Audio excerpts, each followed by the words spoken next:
물가 이야기를 좀 해봅시다. 물가가 어제 발표됐죠. 어제 발표가 됐는데 3%대가 나왔습니다. 그래서 지금 14개월 만에 3%대가 나왔다. 작년 3월 3.7%를 마지막으로 4월부터 계속 4, 5%, 6%대까지 갔다가 다시 3%대가 나왔다. 그래서 이야기를 하죠. 뻥인 것 같죠? 분석을 좀 해봤어요. 다른 나라들이랑 비교하면 상대적으로 물가 둔화 흐름이 빠르게 나타나고 있다. 여기서 여기까지 2.6%포인트 떨어졌는데 뭐 그렇게 상대적으로 둔화가 빠른 건 아니죠. 우리나라 물가 지수 자체가 상승 반영이 덜 된다. 이렇게 보시는 게 맞겠죠. 미국은 이때 막 9.1%까지 나오고 그랬는데 우리나라가 미국보다 물가가 덜 올랐냐? 딱히 그렇지도 않죠. 그러면서 3%대 이하의 물가를 기록 중인 나라는 우리나라 외에 스페인, 일본, 룩셈부르크, 스위스 등에 불과하다. 옆면을 보시면은 물가가 좀 튀기 힘든 나라들. 스페인 같은 경우는 피그스의 S죠. 일본 같은 경우는 상당 기간 디플레이션이 굉장히 오래 있던 나라이고. 그러니까 저 통계가 맞는지 굉장히 좀 의문이 들더라. 그래서 한번 봤어요. 뭐가 많이 떨어졌냐. 그랬더니 농축수산 작년 대비 올랐고요. 채소류 올랐고 가공식품, 그 다음에 전기가스 수도, 공공요금이 많이 올랐죠. 외식비 많이 올랐고, 그 다음에 외식의 서비스 이런 것들이 많이 올랐고, 뭐가 많이 까였냐? 석유류가 굉장히 많이 까였더라. 그래서 석유류 가격은 2020년 5월 18.7% 하락한 이후 35개월 만에 가장 큰 폭으로 하락했고, 휘발유가 17, 경유가 19.2, LPG가 15.2로 엄청난 하락세를 보였다. 근데 문제는 전월보다는 올랐다는 거죠. 즉 이렇게 나타나는 것 자체가 기저 효과가 영향이 있더라.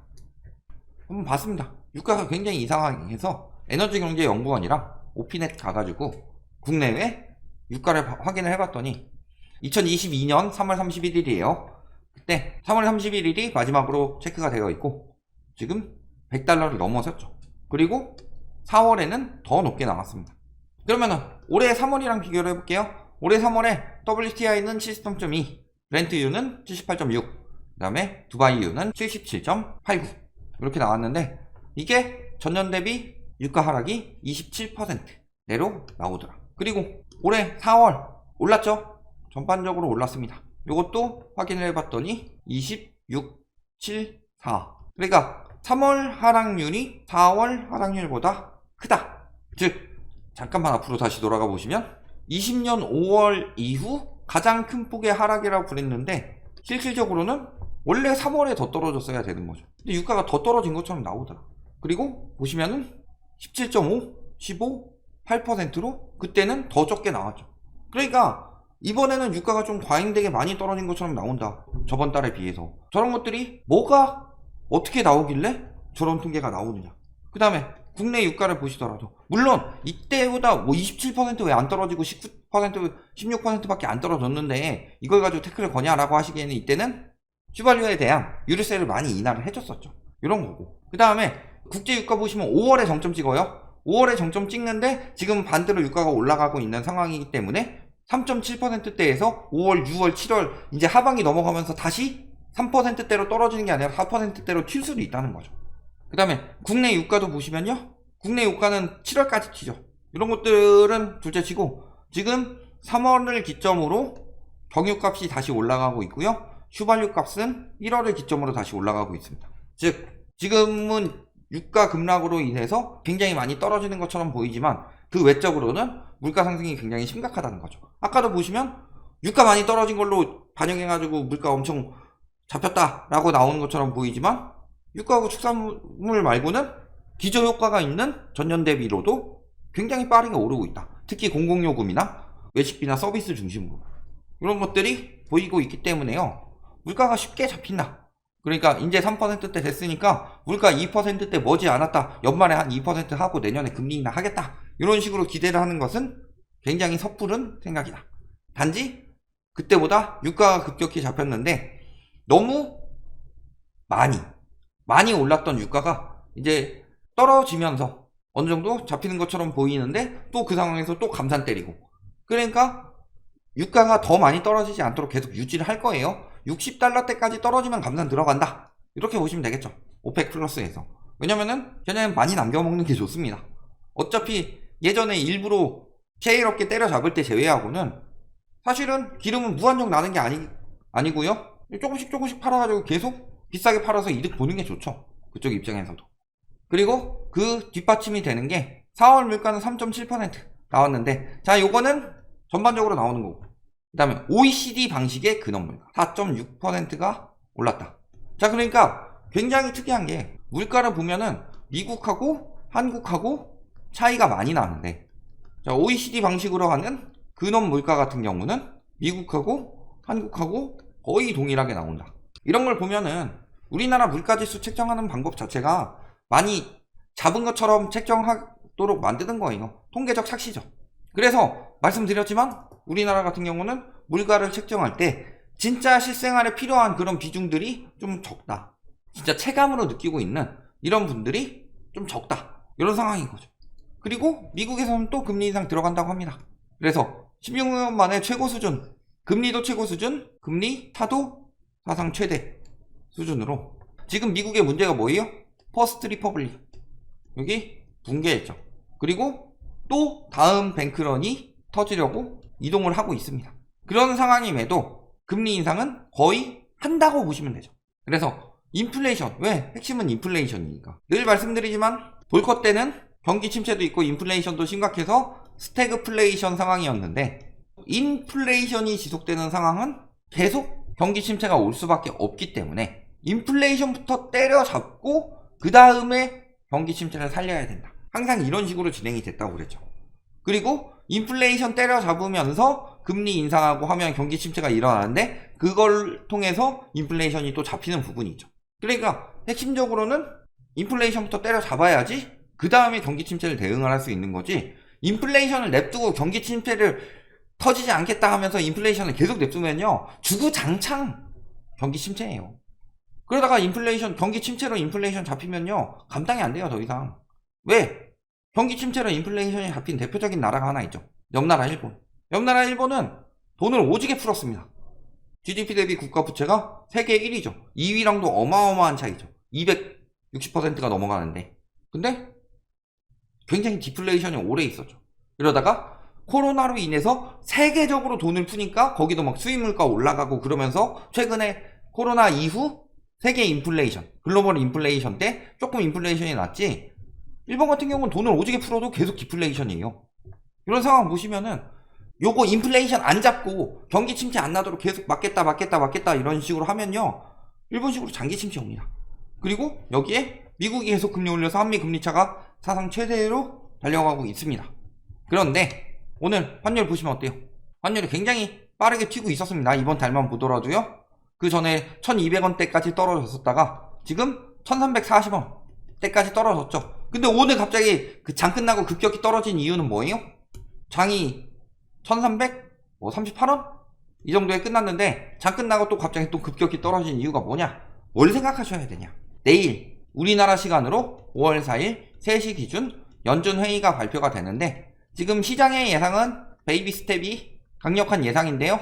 혹시나 이번에 은행도 붕괴됐는데 혹시나 안 할 수도 있지 않냐? 그러니까 일단은 회의를 앞두고 한 번씩 빠진 거예요. 그냥 연준 회의 앞두고 한 번씩 빠지죠. 오늘도 딱 그렇게 빠진 거고, 근데 미국에서 정상적으로 금리 인상한다, 한미 금리차 더 벌어진다, 그러면은 이거 다시 사서 올리겠죠. 이런 것들이 보일 거다. 공공요금 역시 상승할 각이죠. 지금 한전 적자가 굉장히 심각합니다. 전기요금을 제때 올리지 못해서 대규모 영업 손실을 기록 중인 가운데, 조금 부정을 하자면요, 전기요금을 제때 올렸어도 대규모 영업 손실은 됐을 겁니다. 한전은 만성 적자예요. 이거는 이번 정부 탓이라고 볼 수는 없다. 한전은 계속 만성 적자다. 그러면요, 지금 같은 상황에서 물론 기업들도 힘들지만 결국에는 공공요금을 올려가지고 어느 쪽에 부담이 가느냐? 우리나라는 전기는 기업에 너무 싸요. 전기는 기업에 너무 싸게 하고 가게는 너무 비싸게 주죠. 다만 지금은 인플레이션이 굉장히 심각해서 어쨌든 간에 전기를 만들기 위해서는 에너지를 쓰는데, 갑자기 막 에너지 가격 튀고 막 이러면서 한전에서 적자를 보고 있는 건데, 전반적으로는 결국에는 또 저 공공요금은 또 기업 살리겠다고 하고 가게에 돌릴 거예요. 왜? 이번에 세금 깎아주는 것만 해도 봐봐라. 기업 위주로 뭐 법인세 이런 것들은 깎아주면서, 그러면서 세금 완화하는데 결국에는 이 부담을 어디에다가 자꾸 돌리려고 하느냐, 이런 것들 보시면은 답이 나오죠. 그러면서 이르면 내주 인상이 결정될 가능성이 높다. 원래 언제 올렸어야 돼요? 3월에 올렸어야 되죠. 근데 지금 현재 구입 단가는 155.5원인데 판매 단가는 120.51원이라서 지금 손실이 나고 있으니까 10원 안팎으로 2분기, 3분기, 4분기 올려가지고 손실을 줄이겠다. 저렇게 손실을 줄이지 않으면 어떤 일이 벌어지느냐? 한전에서 한전채를 어마어마하게 풀 겁니다. 한전채를 풀게 되면 어떻게 되죠? 한전이 아무리 적자 보는 기업이더라도 어쨌든 공기업이기 때문에요, 회사채보다는 안전하죠. 그러니까 결국에는 채권 시장에 또 한번 갈아엎을 거예요. 레고랜드 사태뿐만이 아니라 한전채 문제도 굉장히 컸어요. 채권 시장 한번 문제 터졌을 때 역대급으로, 그때보다 손실이 더 커졌으니까 역대급으로 나올 수 있겠죠. 그러니까 채권 시장 방어를 하기 위해서는 한전채가 어마어마하게 풀린다. 즉 채권 가격이 떨어진다. 공급이 많이 나오기 때문에 채권 금리가 올라간다. 채권 금리가 올라가는 건 정부에서 말하는 시중금리 억제가 되지 않는다. 금리가 올라갈 수가 있다. 정부에선 제일 안 바라는 거겠죠. 그러니까 사실은 금리를 올리고 물가를 잡아야 되는데 물가를 올리고 금리를 잡고 있어요. 이번에는 똑같이 갈 것 같고, 그렇게 된다면 공공요금 상승하면서 물가 상승은 더 갈 수 있다라는 거죠. 그럼에도 불구하고 또 기업 쪽에 부담을 돌리기에는 기업들 상황은 좋지 않죠. 무역 적자는 250억 달러에다가 주요 기업들은 영업이익이 20조 증발했다. 그래서 보면 삼성전자는 지금 거의 뭐 95% 날아갔고 1분기, 2분기 연속으로 이런 식으로 굉장히 좀 빠르게 날아가고 있다는 거죠. 그런데 돈을 풀기에도 또 세수 절벽이고, 근데 또 돈은 풀고, 그러면 정부 적자 나고, 또 정부 적자 나면은 이번 정부에서 문재인 정부를 제일 많이 깠던 두 가지 중에 하나인 첫 번째 부동산은 잡히는 거를 오히려 띄우고 있고, 그 다음에 국가부채는 오히려 늘리고 있고, 상황이 이렇다. 그러니까 경기가 굉장히 안 좋은 거예요. 앞으로 물가도 굉장히 오래 튈 수 있다. 오래 튀는 물가를 끈적한 물가라고 하죠. 끈적한 인플레이션.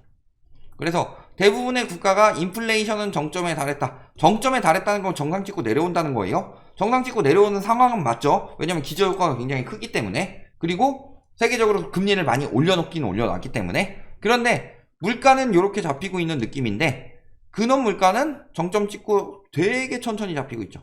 그래서 근원 물가 지수는 끈적한 상태이다.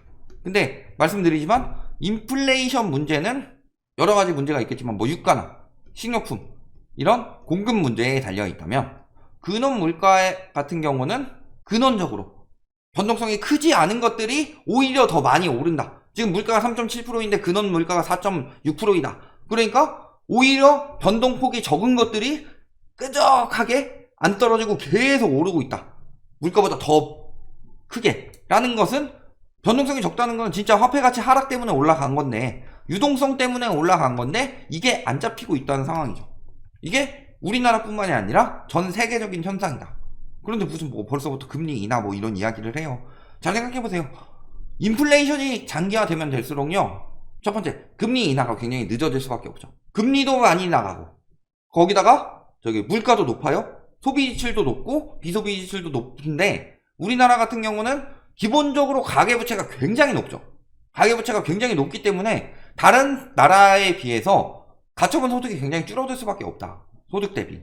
그러니까 진짜 쓸 돈이 없어요. 소비가 계속 감소할 수밖에 없는 상황이고, 그러면은 경제는 어떻게 되겠어요? 소비가 감소해서 이게 경기 침체가 계속 도는 게 뭐예요? 빚이 많아. 빚이 많고 소비 비소비 먹고 살기 힘들고 엔겔지수 올라가고 그런 상황에서 소비가 줄고, 소비가 줄면 기업들 힘들고 고용 줄고 다시 그러면 소비 더 줄고, 이 악순환이 계속 돌아가는 경우고요. 왜 소비가 힘드냐라고 하면은 여러 가지 요인들이 있죠. 지금 뭐 물가 요인도 있고 뭐 금리 요인도 있고 여러 가지 나는 것도 있지만요, 우리나라에 결정적으로 경제에 가장 큰 타격을 미치는 것은 부동산이다. 왜? 주택 사느라고 돈 다 써놓고, 그 다음에 노후 대비하겠다고 막 상가 이런 수익형 부동산 샀는데 막상 수익형 부동산을 사서 수익을 보는 것은 건설사와 은행이지, 수익률을 내기 위해서 임대료를 비싸게 받아도 건물주는 남는 거 거의 없고요. 반대로 임차인들은 임대료를 비싸게 내면서 장사를 하더라도 남는 게 거의 없고, 그러니까 다 같이 침체되는 거고, 그러니까 가격이 비싸게 나올 수밖에 없는 거고, 그 돈은 다 은행이랑 건설사로 흘러 들어간다. 이런 악순환을 보시면 어떻게 돼요? 결국에는 이 문제들이 어디서 제일 먼저 터질 것이냐, 우리나라 경기에도 가장 먼저 터질 것이 부동산이다. 부동산 거품이 제일 세기 때문에. 그게 터져서 정상화 될 때까지는 경제 회복이 굉장히 더딜 것이고, 부동산 거품은 굉장히 심해서 부담은 큰데 금리와 인플레이션이 장기화된다. 결국에는 붕괴 상황으로 간다는 거죠. 우리나라는 거기에 부동산에서 터질 가능성이 굉장히 높고, 그 이후에 경제 회복을 생각을 해봐야 된다. 디레버리징과 부동산 붕괴 이후. 이렇게 보시면 되겠습니다.